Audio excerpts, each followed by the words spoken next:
What's up? This is Dr. Taylor Krick at the Washington Wellness Center, and this is the top 8 causes of fatigue. So fatigue is one of my favorite things to help. I love it when people say, boy, my energy feels so much better, and it's just such a common thing.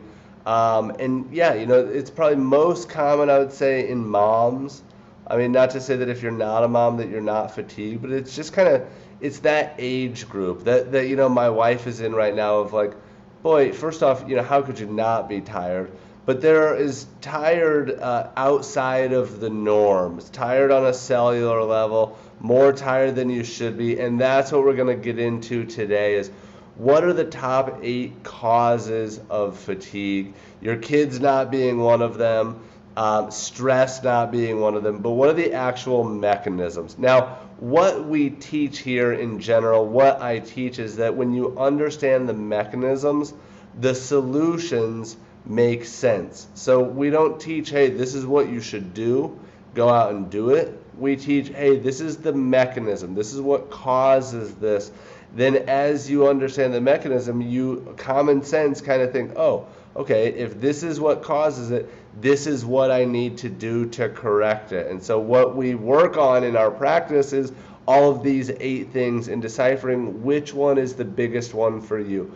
So we're going to go through these all. There's a lot to this, 8 different causes. Each one could be a webinar in and of itself, so I'm not going to try to spend a terrible amount of time going through each one of these. There's an article that goes along with this, and there's just a lot of good quality content, and hopefully it just gives some people a direction to maybe look that you maybe haven't considered. Some of these are really what's called low-hanging fruit and kind of easy to find, easy to treat, but some of them are a really, really big deal, and it's usually not just one of these things that we see causing somebody's fatigue. It's usually multiple. So fatigue ranges from like chronic fatigue syndrome to like, yeah, it's a little hard for me to get out of bed in the morning. So there's a varying spectrum. There's varying, all these pieces of the puzzle fit together in different ways for different people. So without further ado, let's just get into this. So fatigue is by far the number one most common complaint in my clinic. Fatigue, maybe anxiety, maybe bloating. It's those 3. We always talk about those 3. But I don't think that anybody would say, boy, I have abundant energy. So sometimes fatigue can be so simple. Sometimes their energy just completely bounces back right away.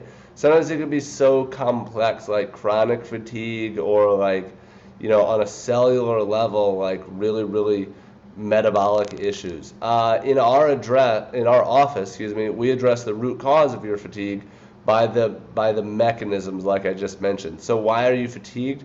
Sometimes maybe you're told, okay, your thyroid is off. Great to know. That's more than what most doctors would tell you. But okay, why is your thyroid off? What is the root cause? If we continue to dig a layer deeper and a little deeper, what is the root cause? So these are the top 8. So number 1 is anemias. So anemias are problems with the red blood cell. And there are multiple types of anemias. There are megaloblastic, there are microcytic, there are macrocytic. There's just different types. And my job today is to go through each one of those. But the red blood cell's job, one of the big jobs of the red blood cell, is to bind and transport oxygen from the lungs to every single cell and tissue in the body. So if you don't get oxygen, you don't get any energy, right? And your tissues literally die. So that's like what a heart attack is. You get hypoxic or you get an infarction. If you don't get oxygen to a certain tissue for a while, that tissue will die.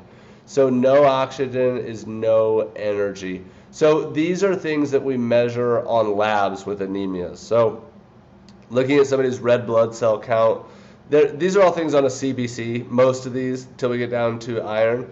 But their RBC count, their HGB, which is their hemoglobin, their HCT, which is their hematocrit, their MCV, which is their mean corpuscular volume, and that's more on the, that's a different type of anemia. That's not so much an iron deficient anemia, but more of a B12 deficient anemia.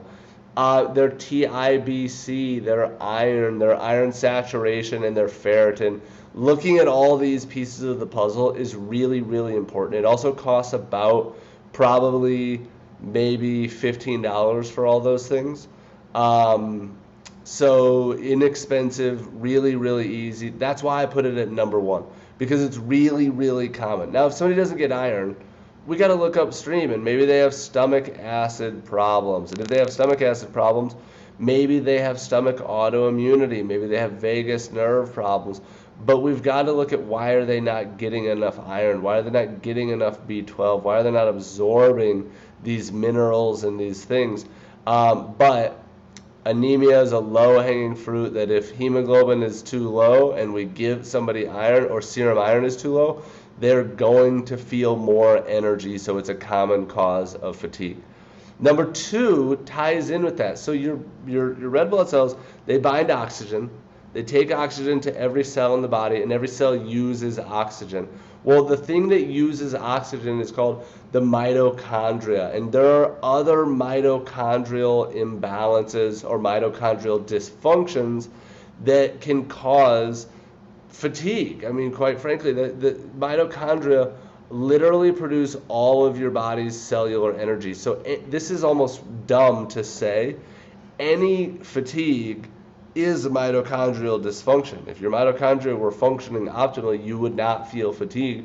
You would feel optimal energy all the time, because mitochondria produce all your hormones. Mitochondria produce your immune system and regulate all your neurotransmitters and all of your cell-to-cell communication and all your detox, and everything is mitochondrial. But they are what's known as the powerhouse of your cell. And just to give you an idea, each of your 38 trillion cells has an average of 200 to 8,000 mitochondria per cell. So an insane number of mitochondria. Brain cells, neurons in the brain, contain up to 10,000 mitochondria per neuron. Female eggs contain up to 100,000. In each mitochondria, there are up to 100,000 of these respiratory chains, or these little nanomotors and these different things that carry oxygen in each mitochondria. So it's incredibly and infinitely complex, this oxygen metabolism, but your mitochondria require other things in order to burn oxygen. It's like if you have a motor and you have gas, it's like you got two pieces of the puzzle, but you need a spark and you need some other things to get that motor churning. Just because you have the motor and you have the gas doesn't mean there are other things. So the mitochondria need things like B vitamins, they need things like magnesium, they need things like CoQ10. I'm seeing if there's a slide, I forget. But a 65 kilogram adult produces 150 kilograms of ATP any given day. So an insane number of amount of energy is produced. And you think, where does it go? Well, it's made into water, and it's also made into heat. So your body stays this balmy 98.6 all day, and that's a byproduct of mitochondrial heat and energy production. Here's kind of what it looks like. This is obviously the cartoon version, but in this cell there's a whole big 3 mitochondria, but in reality this thing would be slam packed with mitochondria, and there's a ton. So there's an inner membrane and an outer membrane, and there's a lot of different things that make that mitochondria work properly. We're going to talk about some of the causes of mitochondrial dysfunction and some of those things in a second. How do you know if you have mitochondrial problems? I got confused when I first saw this slide. How do you know if you have problems? Well, blood sugar imbalances are one way. So your body burning and using fuel for energy, that's called metabolism. Metabolism is essentially the study of the mitochondria. So do you get hangry or irritable? Do you get really tired after a meal? Do you get energy after a meal? Do you get lightheaded, or do you get headaches without eating? Do you get tired after exercise, or do you get energized after exercise? After you exercise, do you need a nap? I've had patients with chronic fatigue type stuff that they need a nap after vacuuming their house, or even worse, and this is real, they need like 3-4 days of recovery just because they vacuumed their house? Do you get wiped out really easily? Do you get knocked out really easily? Do you take a long time to recover? Are you chronically ill, or are you always catching things? Do you have immune problems? Do you have detox problems? Are you always inflamed? And then lab testing. We do lab testing that looks at mitochondrial function to see if you need any of these cofactors or any of these things that help mitochondria. Here's a list of some things too.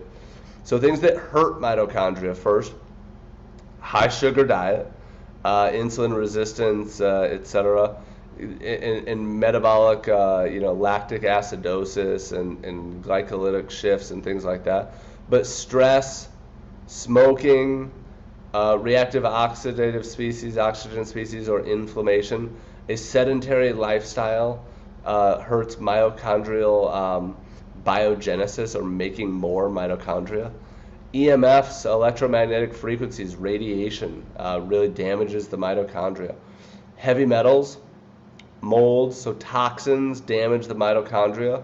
Things like trauma, head trauma and emotional trauma damage the mitochondria. We have another fascinating video on the cell danger response and what happens to your body when you live in fear or toxicity. And it's all these studies of how the mitochondria go into shutdown mode when there's perceived dangers or real dangers like a virus or a toxin. Things that help mitochondria, everything that's healthy helps mitochondria. Every supplement that we have on our shelves helps mitochondria. But exercise is a huge one. You want good mitochondrial flux. You want to exercise and keep those things moving. B vitamins, really, really helpful. That doesn't mean you have to take them as a supplement. That means you get them from your diet, and your microbiome produces B vitamins and different things like that. Amino acids, really necessary to make all the proteins in your mitochondria. Magnesium, these are things that help mitochondria and help detoxification. But magnesium, CoQ10, these things help the Krebs cycle, or the metabolic pathways, the lactic acid cycle. These things are really important. CoQ10 helps with the electron transport chain, so really important to pass electrons through this electron transport chain that produces all your body's energy. Glutathione protects the mitochondria. Antioxidants protect the mitochondria. Ketogenic diet is really good for mitochondria. Red light therapy is really good for mitochondria. Infrared is good in a different way. They work on complex 4 and 5, the ATPase, infrared, the complex 4, the cytochrome C oxidase with red light at like 660 and different nanometers. Those help the mitochondria literally work faster and more efficiently.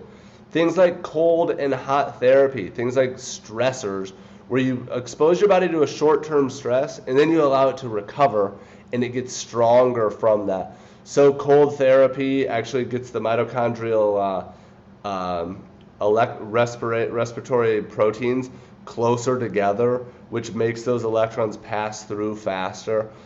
Grounding helps. I didn't bring down my mitochondrial model tonight because this isn't a whole thing about mitochondria, so I don't want to get too hung up on number 2, but that's a really, really common thing, and especially like chronic fatigue or really severe fatigue is some mitochondrial dysfunction. Number 3 is poor sleep. This is maybe an obvious one of, if you're looking at common causes of fatigue, well, sleeping bad is going to make you tired. But it's an epidemic, so there's some nuances to it. It's not just staying up late and waking up early, burning the candle at both ends. Sometimes it's just poor sleep. For me personally, and it says my deep sleep story, I'll tell that in a second here, but I sleep about 80% of the night. So if I want to get 8 hours of sleep, I require more like 10 hours of laying in bed. So some people, they're just not getting enough restorative, deep, slow wave delta sleep. For others, they're just not getting enough REM sleep and their brain's not regenerating. They're not saving their thoughts or their memories or their experiences in certain ways. And that ties in to mitochondria for sure. It ties into B vitamins. It ties into vitamin D. It ties into circadian rhythms and all these different things. But my deep sleep story, we have a video about this. But when I first got my Oura Ring, I was getting about 15 minutes of deep sleep a night, and now I average about an hour. And sometimes it goes better, and sometimes it goes worse. but in general it's an average of about an hour. So sleep is really, really important. So I do have other videos. One's called How to Sleep Better, has 25 different strategies for deep sleep. Another one's called 8 Ways to Control Light Exposure for Better Sleep, and that one's just strictly talking about ways to control your lights, the lights that I'm exposed to right now, or your screens, or your blue blocking glasses. And that's a good one. And then the last one is, a little more maybe why does this matter, but circadian rhythm research for 2020. And it's cool. It goes into new research about how circadian rhythms control immunology, control metabolism, control neuroinflammation. So these light exposure concepts aren't just about your sleep and like falling asleep at 10 o'clock and waking up at 7 o'clock or whatever the case may be. The light exposure things are about everything. But that's number 3, so we're not even halfway through yet. So poor sleep, watch those other videos, and you value your sleep. Number 4 are stress, chronic stress, and adrenal imbalances or adrenal fatigue. Really, really common cause of fatigue, really easy thing to Google and find out like, oh, I think I have adrenal fatigue. That's why I'm so tired.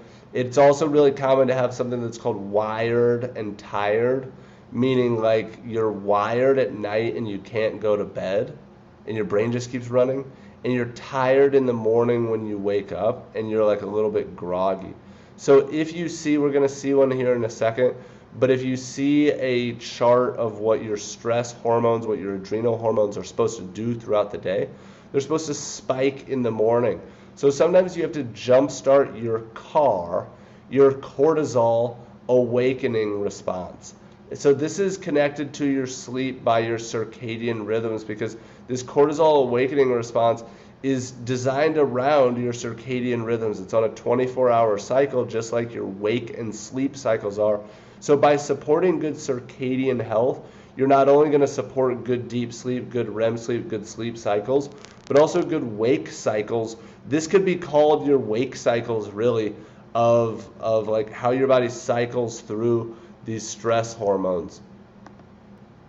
So what does this look like when we measure it in labs? Well, here's what your wake cycles might look like. So this is your daily free cortisol with the cortisol awakening response. This is new a couple of years ago. I remember kind of writing about it and maybe doing a podcast about it when it very first came out. But this cortisol awakening response is really, really important stuff. So when you wake up, when your eyes open in the morning, your cortisol should spike within the first 30 minutes, and it should go up. I think it's like 150%. Maybe it's not that much, but it should spike really high. So especially this is the first hour that you're awake. Your cortisol should go up, and what that's doing is preparing you for the day, saying, hey, it is day, it is ready, it is time to go out and rock this day out. And when that thing is blunted, like this green, you just have a low cortisol awakening response. So the rest of your adrenal profile here could look pretty good, but you just don't have that good cortisol awakening response. So adrenal profiles now, really look at this cortisol awakening response. But then you could have all the traditional adrenal problems too, like just, low cortisol, which we see all the time, or you could have a elevated or inverted or high cortisol, which isn't, necessarily uncommon, but it's usually more of an early stage. So we see adrenal imbalances, fairly often. Number 5, thyroid problems. So adrenal, thyroid, common things that you would Google if you're fatigued.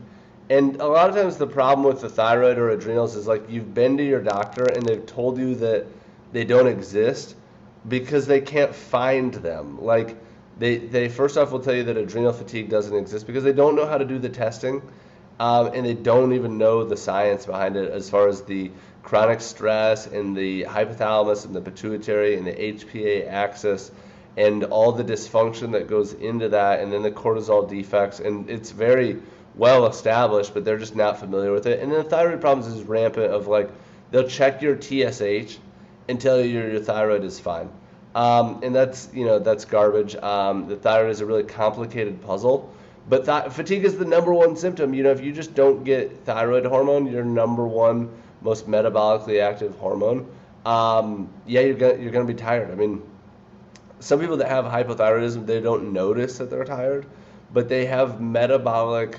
inactivity in other tissues. So it's not always fatigue like yawning or like I need to take a nap type of fatigue, but sometimes it's cellular fatigue where certain things just aren't functioning properly also. But looking at thyroid, is it autoimmune? That's really, really important because then it's not the thyroid's problem. Sometimes it's the immune system's problem. Is it just hypothyroidism? Like, is the thyroid really just so sluggish that it's not keeping up anymore? Is it a pituitary pattern? We see that all the time, meaning that TSH looks really, really good. In fact, TSH might be low. So a general practitioner might screen TSH and they're like, no, your thyroid looks fine. In fact, your TSH is 1.3. It's really, really good. But maybe your T4 or your T3 aren't quite as good. So there's a disconnect in the pituitary gland. We see that often. Is it reverse T3? Is there a conversion problem? Is there under conversion or over conversion of T4 to T3 or reverse T3? Or is it a low T3 uptake that can be caused by even things like estrogen spikes or different hormonal imbalances or just general inflammation? So lots of questions need to be answered to know what's truly going on. The thyroid is a 12-piece puzzle, and you can't solve a 12-piece puzzle with 3 of those pieces. You've got to look at all of those pieces if this is a thing. So here are some of the things that can affect thyroid function. What's up with this? So iodine, tyrosine, some minerals, iron, zinc, some amino acids like tyrosine, selenium, vitamins E, B2, B3, B6, vitamin C and D. So proper thyroid hormone production requires a lot. It's inhibited by stress, by autoimmune disease, by toxins. You need good gut function. You need good liver function. Cellular sensitivity is going to be blocked by poor diet, sugar, GMOs. T4 is made by the thyroid that can be made into either T3 or it can be made into reverse T3 in times of stress or adrenal fatigue or trauma or low-calorie diet or chronic inflammation or cellular toxicity.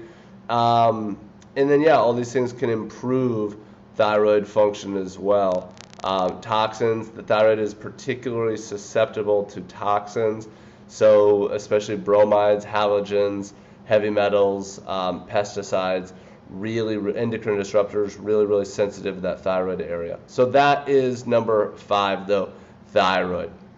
Number 6, gut dysbiosis. So more research is coming out all the time connecting our gut health to our overall health. So there are now, chronic fatigue syndrome, and basically every disease process has looked at their microbiome to see if they can uncover any connections here. So poor gut health will impact the mitochondria, number 2. Poor gut health is going to lead to anemia, number 1.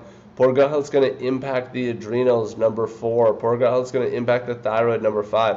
Poor gut health is going to lead to poor sleep, number 3. So when you look at some of these, like mitochondrial dysfunction, like anemia, like it's going to affect everything, and everything, everything's connected. So if you fix the gut, then you fix the toxic burden. Sometimes you're going to fix sleep, you're going to fix thyroid, you're going to fix adrenals, you're going to fix mitochondria by fixing the gut and by fixing diet, by fixing stress, and by fixing toxic burden. So we look for these root causes. And it's not always necessarily a leaky gut. So dysbiosis, there can be things like candidas, really well known to cause fatigue. SIBO, really well known to cause fatigue. So you can have a low amount of good bacteria. So things like lactobacillus, lactic acid producing, things like bifidobacterium, also lactic acid producing. Or you could have an overgrowth of bugs, of bad things, of pathogenic things. So that's your candida overgrowth, your clostridium species overgrowth, your SIBO overgrowth. or you could have unwanted guests like parasites or viruses or H. pylori or infections in the gut. So what does a leaky gut do, or what does gut dysbiosis do? Well, your food issues, your antibiotics, your stress, all over time, your blood sugar problems, your parasites, your pharmaceuticals, your toxins, they lead to GI inflammation. They disrupt this gut microbiome, and then they lead to food sensitivities, to autoimmune disease, to barrier breaches, to inflammation, to nutrient absorption issues, and then that leads to the things that we just talked about. It leads to anemia, it leads to autoimmune disease, it leads to mitochondrial imbalances, leads to adrenal problems, leads to thyroid problems, but it all came from the gut. If you clean up the gut, you can fix a lot of things. And same thing with the next one, number 7, when you clean up toxicity, you can clean up a lot of things because your cells and your mitochondria stop sensing this imminent danger because there's toxins lurking right outside their door. So there are toxins like heavy metals, really common causes of fatigue. You got heavy metal toxicity, you want to lay on the couch. They're neurotoxic, they're cytotoxic. They kill off your brain cells, they clog things up, they give brain fog. These are things like mercury. Mercury might be more well known for like anxiety, I would say. But lead, cadmium, arsenic, aluminum, all of them can cause fatigue. All of them cause mitochondrial problems. All of them cause thyroid and adrenal problems and gut health problems. You got to get rid of the big toxins. There are other things like chemicals. And we've got whole videos on toxins and detox pathways and all this stuff. So I am skimming these right now, but go back and watch some of these other videos and do some research on how you can get rid of these things, how you can lower your total toxic burden of any of these things. VOCs, volatile organic compounds, things like formaldehyde and chemicals, things like parabens, phthalates, plasticizers that are in personal care products, things like glyphosate or pesticides that are in food and in everywhere in our kids and just like everywhere. Each exposure is a drop in your bucket, so you've got to focus on it from a big picture. Once again, I just don't even want to dive into it any further. Go back and watch the other webinar because it's really, really good. Talking about detox pathways and protocols. Talks about this bucket concept, talks about the liver, but it also talks about the lymph and the skin and the liver and the gallbladder, and how we have to support all of these things from a big picture to just make sure that our bucket is emptying faster than it's filling. A special note in here is mold toxicity or biotoxin illness. This is such a common cause, and it's just a good segue from number 7 to number 8, because this is a toxin, but it's also an infection. I mean, it's a pathogen, but it is a toxin, and the mold releases something called mycotoxins, and mycotoxins are well known to impact the brain and impact neuropsychiatric processes and immune processes and cause something called chronic inflammatory response syndrome. And if your brain is inflamed all the time, you do not have a lot of energy, you have a lot of fatigue. So mold toxicity or biotoxin illness, things like Lyme disease fall into that category as well, and Lyme co-infections, which we're going to get into those here in a second. But mycotoxins, let's say you had a mold growth and you cleaned it up and you're like, hey, we had mold, we got rid of it, it's all good. Mycotoxins that the mold releases can remain on your walls, on your carpet, in your HVAC system, on your personal belongings like your clothes or your books, even after mold is cleaned up. So mold is probably the biggest thing that we see in our office that causes all these other things. It causes gut dysbiosis.